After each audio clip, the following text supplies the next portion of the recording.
ልናማትብ እንዲሁም ደግሞ ምን በላውን ምን ተጣውንም ባርከን ልንመገብ ይፈቀድልናል ማለት ነው። የሚከለከለውን በደንብ በግልጽ ምዕመናን ሊያውቁት የሚገባው ነገር ምንድነው? የሚከለከለው ፍትሐተ ኃጢአት ነው። ይሄ ምንድነው? የፍትሐተ ነፍስ ነው የሌለው ምንድነው? ምን ማለት ነው? በሌላ አነጋገር ስርየተ ኃጢአት የሚያሰጠው የካህኑ ቡራኬ ማለት ነው። እሱ ነው የሌለው። እኔ እንዲህ ራሴን የምባርከው እኮ ስርየተ ኃጢአት የሚያሰጥ አይደለም፣ አጋንንትን ለማስፈራራት ይሄ ምልክቴ ስለሆነ ነው። ይሄ ምልክቴ ስለሆነ በጦር ጊዜም በሰላም ጊዜም ወታደር መሳሪያ መያዝ አለበት አይደል? ይሄ ለኔ መሳሪያ ነው፣ መቼም አልጥለው። ስለዚህ ሁል ጊዜ የነን ልጅ ይታያለው ማለት ነው።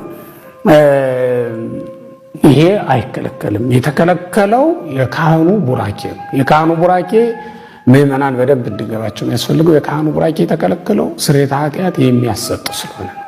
ስርየተ ኃጢአት ያልተሰጠበትን የ5500 ዘመን ታሪክ ለማስታወስ